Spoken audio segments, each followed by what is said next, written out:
The second door, don't trust the walls. Don't trust the silence. And if a door closes behind you twice, you're already too deep. Subscribe, because this isn't just solitary confinement, this is something far worse. The call came in at 2:47 a.m. Unresponsive inmate. Restricted wing. Immediate response required. Correctional Officer Marcus Hale was already halfway down the corridor before the radio finished crackling. His boot struck the concrete in sharp, urgent echoes, bouncing off the steel doors that lined both sides of the hall. Unit D, the quietest section of the prison. Too quiet. Hale reached cell D17, where two other officers stood frozen outside the door. Neither of them spoke. Neither of them moved. What's going on? Hale demanded. One of the officers, Jenkins, didn't look at him. He just pointed at the door. Look for yourself. Hale stepped forward, gripping the cold metal handle of the viewing slot. He slid it open and leaned in. A T first. It looked normal. A small concrete cell, a steel bed, a stainless steel sink bolted to the wall, and the inmate Daniel Kessler sitting upright on the edge of the bed. Still. Too still. Hale frowned. He's conscious. Jenkins shook his head slowly. He hasn't moved in over an hour. Hale looked again. Kessler's eyes were open, but they weren't focusing on anything. They were fixed on the far wall, unblinking.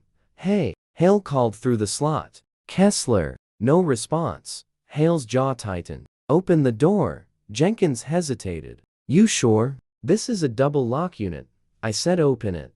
Jenkins entered the code. The first lock disengaged with a heavy mechanical click, but the door didn't open. Hale frowned. What's wrong with it?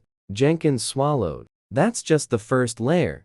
Hale turned to him. What do you mean first layer? Jenkins didn't answer. Instead, he stepped back. There's another door inside. Hale stared at him. Another door? Jenkins nodded. They call it the box within the box. Hale felt a chill creep up his spine. Open it. The second code was entered.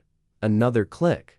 This time, the outer door slid open, halfway, just enough to reveal something Hale had never seen before. Inside the cell there was another enclosure. A solid steel cube. No windows. No visible openings. Just a narrow seam where a second door existed. Hale stepped closer, his pulse quickening. What is that? Jenkins's voice dropped. Inner isolation chamber. Hale shook his head. Why would anyone need that? Jenkins didn't respond, because neither of them knew. Hale approached the inner door. Slowly. There was a small viewing slit. He hesitated, then opened it. Inside, Kessler sat exactly where he had been. Same position. Same posture. Same expression. But something was wrong. Very wrong. Because the space inside that inner chamber was smaller, much smaller, barely enough room to sit or lie down, and yet Kessler hadn't shifted at all. Hale's voice lowered. Kessler, can you hear me? Nothing, not even a blink. Hale turned back. We need to get him out of there. Jenkins shook his head immediately. We're not authorized to open the inner chamber without clearance. He's not responding, Hale snapped. That's clearance enough.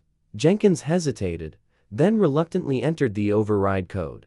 The inner lock clicked. Slowly, the second door opened, and the air that came out felt wrong, stale, cold, heavy. Hale stepped inside first. The space was suffocatingly tight. Concrete. Walls on all sides. No window. No natural light. Just a dim overhead glow. Kessler sat inches away. Hale crouched slightly. Kessler? Still nothing. He reached out, touched Kessler's shoulder. Warm, live, but unresponsive. Hale leaned closer. Kessler, talk to me. Nothing. Then without warning, Kessler spoke. Soft, flat. They closed the second door. Hale froze. What? Kessler didn't move, didn't look at him. They said it was for my own safety. Hale exchanged a quick glance with Jenkins, who stood just outside the chamber. Who said that? Hale asked. Kessler's lips barely moved. The ones who watch.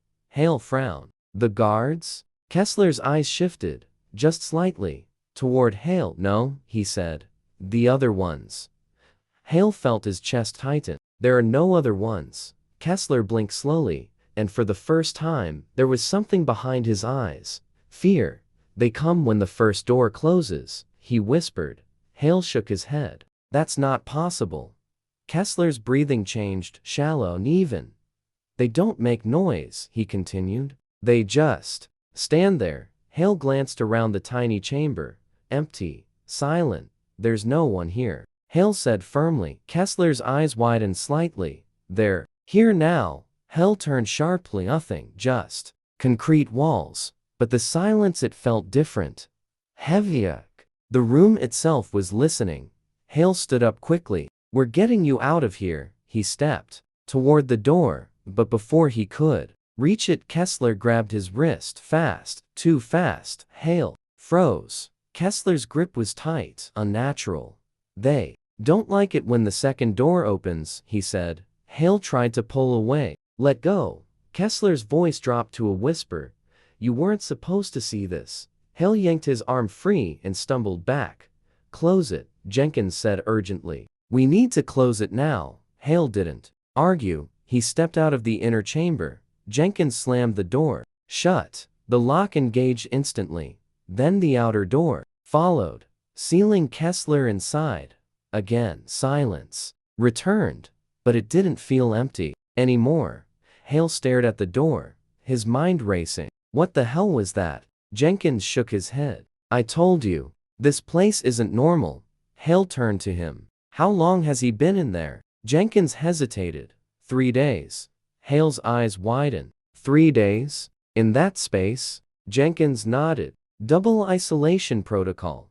Hale took a step back. That's not protocol. That's torture. Jenkins didn't respond, because deep down he agreed. Hale looked back at the door. At the sealed layers. At the silence trapped between them. Something wasn't right. Not just with Kessler, but with the unit itself. Who approved this? Hale asked. Jenkins swallowed. It came from upstairs. Special authorization. From who? Jenkins shook his head. I don't know. Hale stared at the door one last time, then turned away. Get me access to the logs, he said. Jenkins frowned. Why? Hale's voice hardened. Because something is happening in that second box. He started walking down the corridor, but when they opened the system logs, he stopped. Because a realization hit him. Cold, sharp, unavoidable. If the second chamber had no cameras, no audio, no monitoring at all, then how did they know Kessler had stopped responding? Hale turned slowly back toward cell D17, his voice barely above a whisper.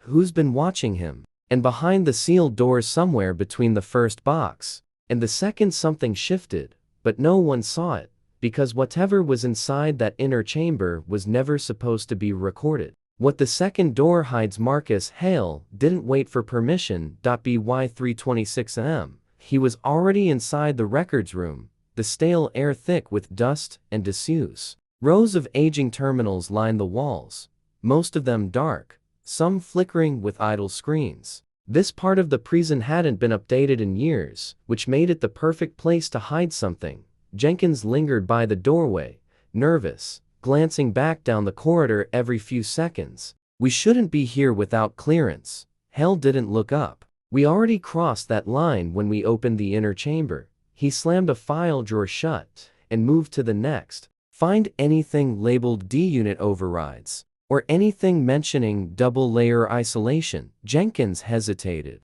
then reluctantly began searching. Minutes passed. Drawers opened. Folders shuffled. Nothing.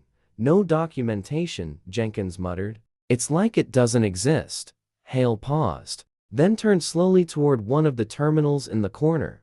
Old, standalone, not connected to the main system. He powered it on. The screen flickered to life, casting a pale blue glow across his face. Systems like this always leave a trace, Hale said. You just have to know where to look. Jenkins stepped closer. What are you searching for? Unauthorized logs, Hale replied. Shadow entries. Anything that doesn't show up in the main system. The terminal hummed softly as lines of data began to scroll. Then something appeared. A hidden directory. Unlabeled. Locked. Hale's eyes narrowed. There you are. Jenkins leaned in. Can you open it? Hale cracked his knuckles. Give me a minute. He worked quickly, bypassing outdated security protocols, exploiting gaps that hadn't been patched in years. The system resisted, but not enough. The folder opened. Inside, dozens of files, time-stamped, organized, documented. Jenkins frowned. What is all this? Hale clicked on the first file. A video feed loaded, grainy, black and white. Timestamp. 3 days ago, cell D17. The outer door was open, the inner chamber sealed. Hale leaned closer. Play it. The footage began. At first, nothing happened, just Kessler sitting inside the inner box, still, silent. Then something changed. Kessler moved. Not much, just a slight shift of his head. But it was enough. Jenkins frowned. He's reacting to something. Hale nodded slowly. Keep watching. The timestamp advanced. 10 minutes. 20 an hour. Kessler's behavior shifted gradually, subtle at first. His posture straightened. His breathing slowed.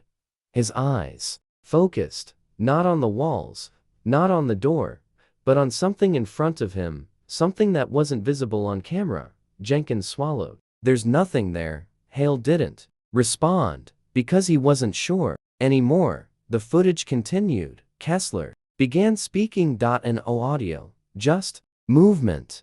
His lips forming words, repeating them over and over. Jenkins stepped back slightly. He's talking to himself. No, Hale said quietly. He's responding. The timestamp jumped a gap or two. Kessler stood up slowly, deliberately, and then he stepped forward, right up to the invisible center of the chamber, and stopped, like he was facing someone. Jenkins shook his head. That's not possible. Hale's voice dropped. Look at his eyes. They weren't wandering. They weren't unfocused. They were locked, engaged, following something. Jenkins whispered.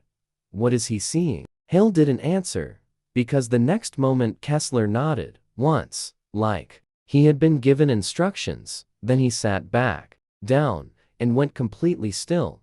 The footage ended. Silence filled the room. Jenkins exhaled slowly. That's not normal. Hale clicked on another file. Same cell, different inmate. Same pattern, stillness. Then movement. Then interaction with something unseen. Then compliance. File after file. Same behavior. Same sequence. Different inmates. Jenkins ran a hand over his face. This isn't isolation. This is something else. Hale leaned back, his mind racing. It's controlled exposure. To what? Jenkins asked. Hale didn't answer. Instead, he opened the final file, the most recent one. Timestamp. 1 hour ago. Cell D17. Kessler again. The outer door closed. The inner chamber sealed. The footage played. Kessler sat still, just like before. Minutes passed. Nothing. Then the screen glitched. Just for a second. Jenkins frowned. Did you see that? Hale nodded. Yeah. He rewound the footage, frame by frame. There, for a fraction of a second, something appeared. A shadow, not attached to anything, not cast by anything, just there, standing in front of Kessler. Jenkins stepped back. What the hell is that? Hale zoomed in. The image blurred, distorted, but the shape remained. Human, almost, but not quite. Jenkins's voice dropped. That's not a reflection. No, Hale said. It's not. They watched the frame again, and this time, they noticed something worse. Kessler wasn't just looking at it, he was mirroring it. Same posture, same stance, same slight tilt of the head. Jenkins whispered. It's teaching him. Hale's chest tightened, or replacing him. A sudden noise echoed from the corridor. Both men turned. Footsteps, approaching. Fast. Jenkins panicked. Someone's coming. Hale quickly closed the files, shutting down the terminal. The screen went dark just as the door burst open. Dr. Elena Voss stepped inside, her expression unreadable, but her eyes sharp, focused, dangerous. I was wondering how long it would take, she said calmly. Hale stepped forward. What is the second chamber? Voss didn't answer immediately. She glanced at the terminal, then back at him. You accessed restricted data. That's not an answer, Hale said. Voss tilted her head slightly. You saw the footage. Hale's voice hardened. I saw something in that chamber. Something that shouldn't be there. Voss's lips curved faintly. Of course, it should, she said. Jenkins shook his head. That's not human, no, Voss agreed. Hale felt the air shift. What is it? He demanded. Voss stepped closer, lowered her voice. It's what comes after isolation. Hale's stomach dropped. After isolation? Voss nodded. When the mind has nothing left to hold onto, it becomes receptive. To what? Hale asked. Voss's eyes locked onto his. To suggestion. Hale shook his head. That's not suggestion. That's something else. Voss didn't deny it. Instead, she said something that made everything worse. The second chamber doesn't just remove stimuli, she said. It replaces it. Silence fell. Heavy. Suffocating. Hale took a step back. With what? Voss didn't answer. Not directly. Instead, she reached into her pocket and pulled out a keycard. Held it up.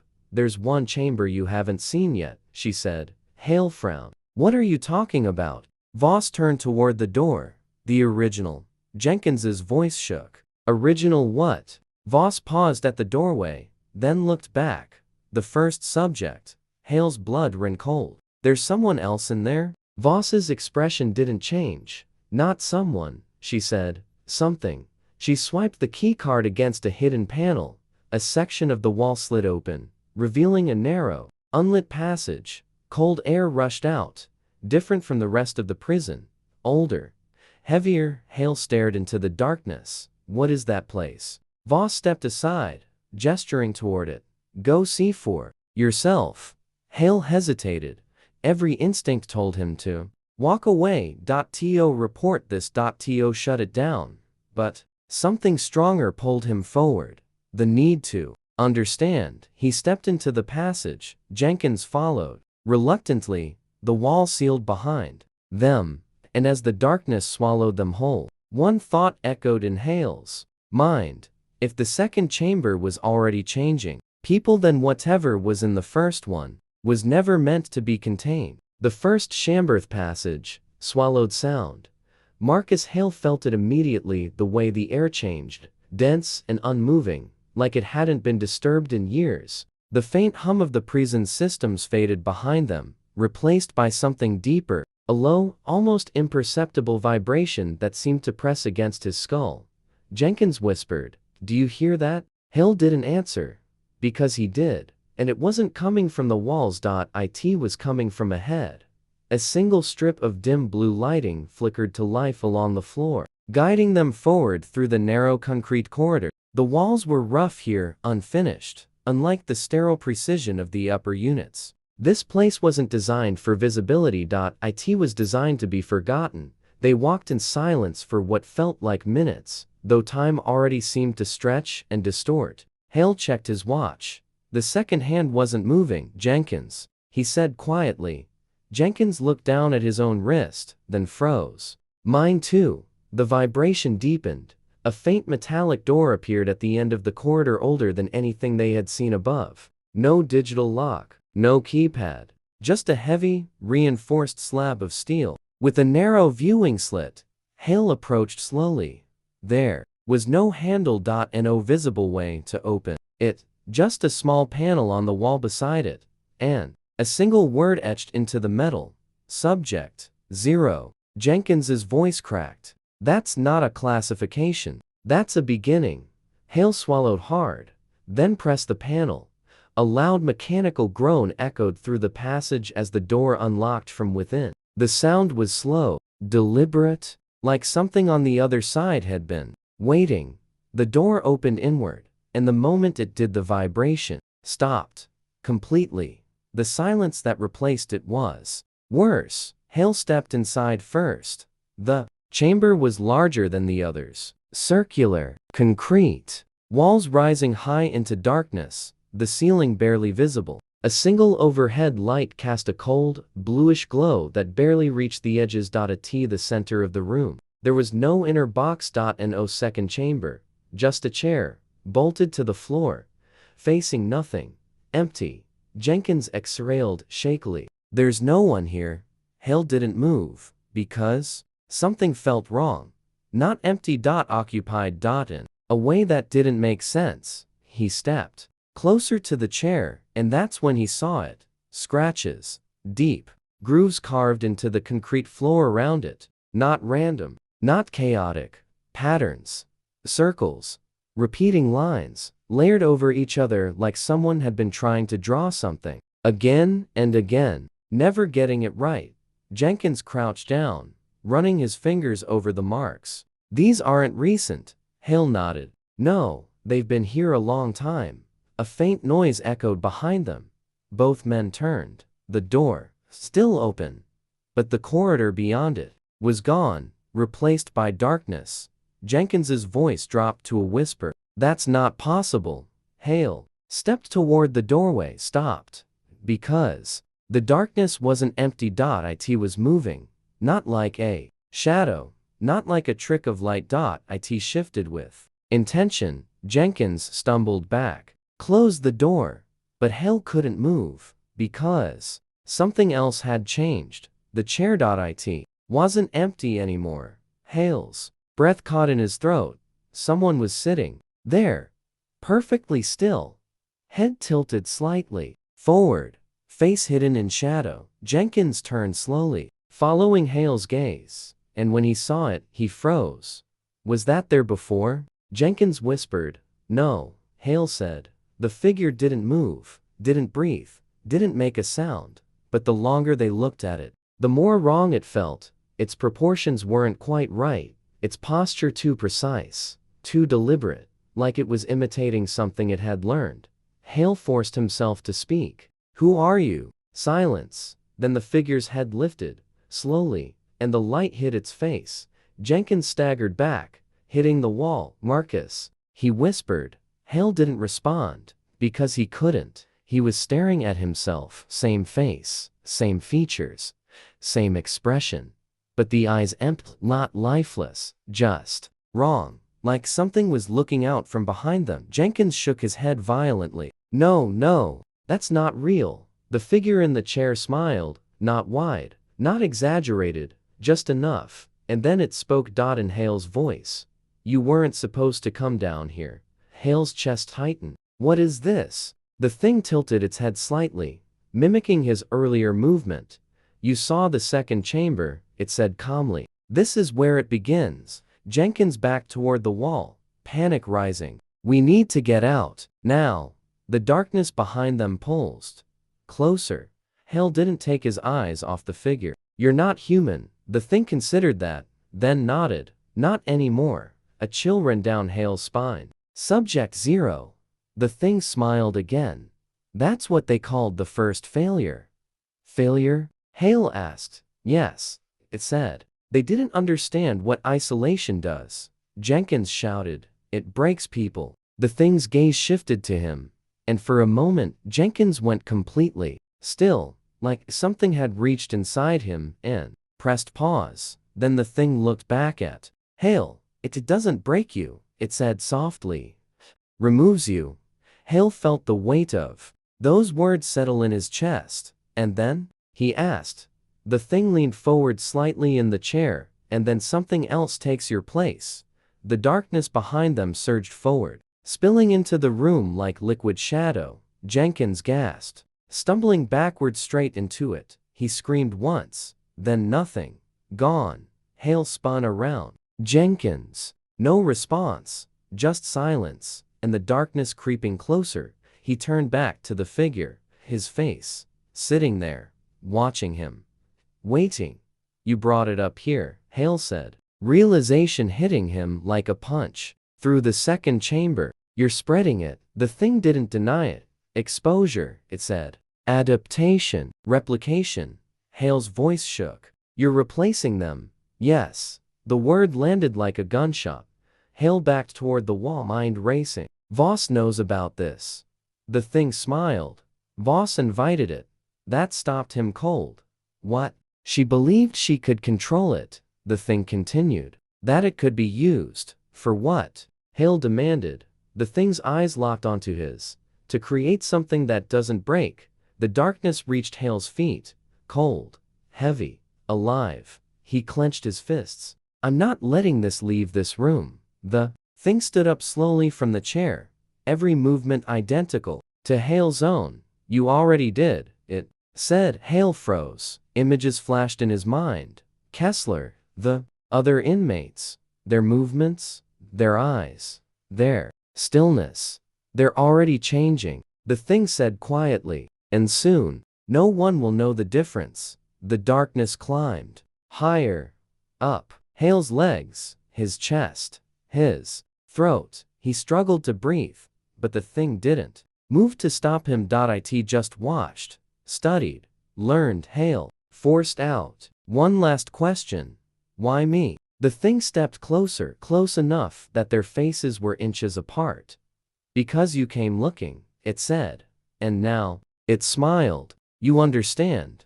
The darkness swallowed Hale whole, and the chamber fell silent once more. 3 months later, the prison reported no incidents. No disturbances. No irregularities. Dr. Elena Voss filed her final report, marking the program a success. Inmates in D Unit showed unprecedented compliance, zero resistance, perfect behavioral adaptation, and Marcus Hale, officially listed as transferred. No forwarding details. No further records. But sometimes late at night, guards walking past the double-layered cells would pause, because inside, the inmates weren't just sitting still anymore. They were watching, smiling, and occasionally perfectly mimicking the movements of the guards outside, like they were learning, waiting, and becoming something that no longer needed walls to contain it. If you think this story was intense, you're not ready for what comes next. Hit subscribe so you don't miss it.